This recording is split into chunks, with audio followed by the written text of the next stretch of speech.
Later in the day, his crew, floating by that same rock, never knows Harrison has been there. They take advantage of this cook's tour to study the flora and fauna on the banks with the help of the jungle manual. Bread nut is a valuable addition to your menu. Breadfruit, common in the tropics and usually in season. Baked, it tastes something like potato and has as many uses. These rare and exotic tropical fruits, which look like bananas, are bananas. Yes, they do grow upside down. The fruit may be eaten raw, fried, broiled, or roasted. Soursop is another common fruit, which is good to eat raw or cooked. Hey, look it! Monkeys! It sounded like cannibalism when McVeigh read monkeys were good to eat. But Ford felt better when they told him monkeys are almost impossible to catch without a rifle. The tail of a young crocodile, well cooked, is as tasty as beefsteak, it says here. That's when Ford really loses his appetite and almost loses his breakfast. But if he were hungry, he'd eat a crocodile tail and like it. While almost everything in the jungle is edible, some plants must be cooked, like the elephant's ear, whose nourishing meat must be boiled in several changes of water. Plants and trees with a milky sap must be avoided, or they will cause a skin irritation worse than poison ivy. In the jungle, one of man's best friends is the bamboo. Not only does it make good cooking pots, rafts, and fishing spears, but the young shoots growing from the base of the tree are edible, raw, or better still, cooked. And as if that weren't enough, the older cracked bamboo stems sometimes contain water.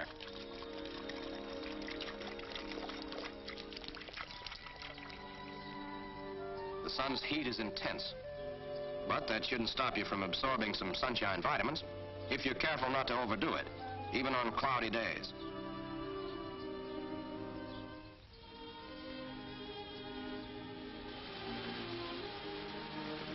Ten miles later, the sound of rapids ahead makes them decide to put ashore.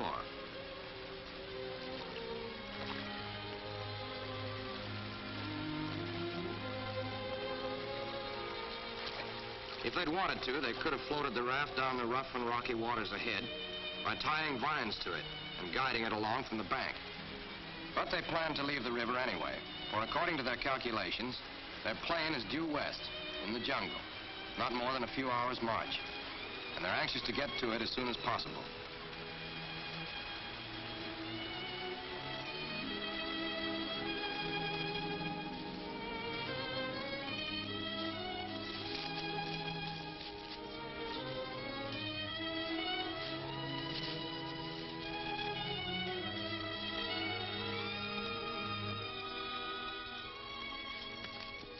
When they finally reach the plain, what's left of it, they get their first real shock. They'd expected to find Harrison. There's no sign of him. They yell themselves hoarse. But Harrison is miles away in the jungle, in serious trouble. He's lost his atterbury, and he's afraid he's coming down with malaria.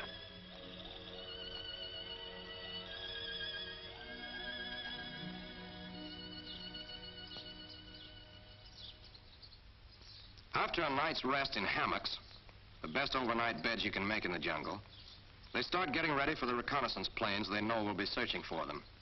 Oil left in an oil line to saturate the firewood and make it send up a heavy smoke. Contrasting colors are more easily distinguished from the air, so everything white or yellow that will stand out against the dark jungle background is spread in the clearing. They destroyed all classified papers and tech orders. They smashed what secret instruments were left and buried the parts. If their plane had been intact and in enemy territory, they would have burned it. While they wait, they keep busy.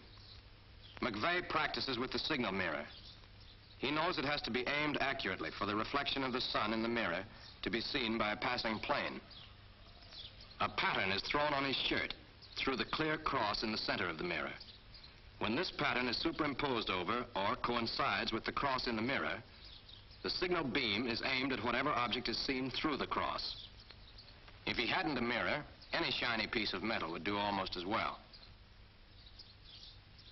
The emergency radio is beyond repair, but Tannen inflates the antenna balloon.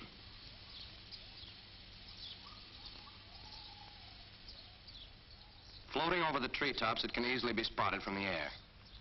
They do what they can, and wait, and hope. During the succeeding days, Harrison grows weaker. Panic is setting in again.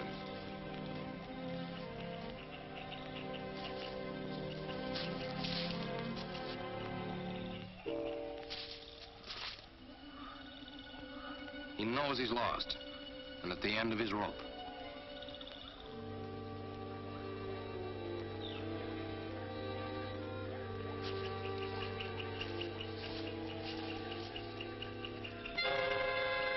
And then the next morning, his hope flares up again when he hears what he's been praying for.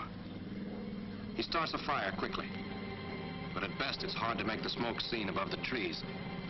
He should have stayed on the river, in the clear. He should have prepared his fire in advance. He should have added more leaves to make more smoke.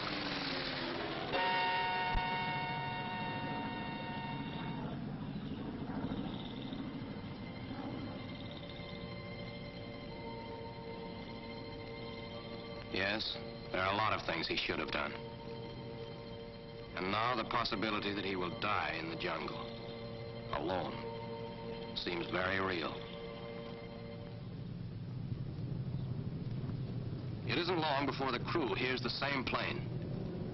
Their long hours of preparation help them do things quickly and efficiently. Ford gets the fire started.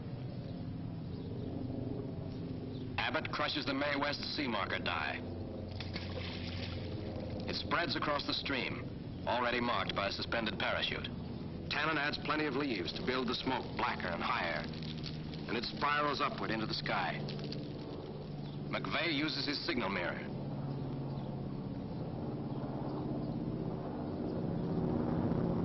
Practice makes perfect.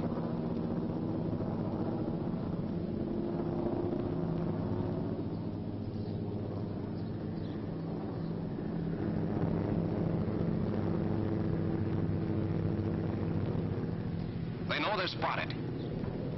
Now they clear space for the signal panel. The jungle manual gives them the patterns for an even dozen messages.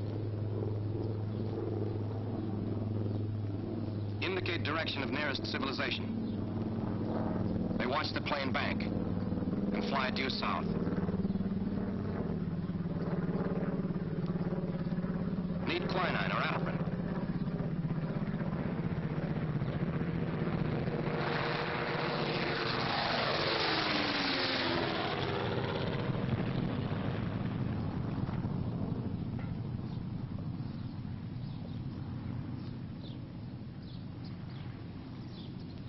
They get more than they asked for. 2 full boxes of food, arms, and supplies. If they needed one, they could ask for a doctor, and the plane would bring one back. He'd bail out to join them.